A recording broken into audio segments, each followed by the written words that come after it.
పాకిస్తాన్ మధ్య జరిగిన Asia cup ఫైనల్లో బుమ్రా చేసిన సెలబ్రేషన్స్ గురించి అందరూ మాట్లాడుకుంటున్నారు.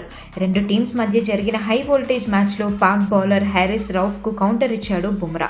సూపర్ 4లో భాగంగా ఇండియా పాకిస్తాన్ మధ్య మ్యాచ్ జరిగినప్పుడు హారిస్ రౌఫ్ బౌండరీ లైన్ వద్ద ఫీల్డింగ్ చేస్తూ జెట్ కూలిపోయినట్లుగా ఫ్యాన్స్కు చేసి చూపించాడు.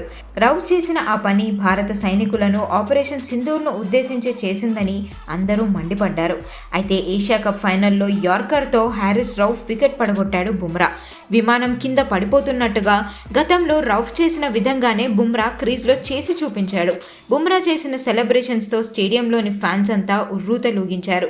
ఒక్కసారిగా ఫైటర్ జెట్ సెలబ్రేషన్ సోషల్ మీడియాలో వైరల్ అయిపోయింది. ఇదే పర్ఫెక్ట్ రివెంజ్ అంటూ ఫ్యాన్స్ కామెంట్స్ చేస్తున్నారు.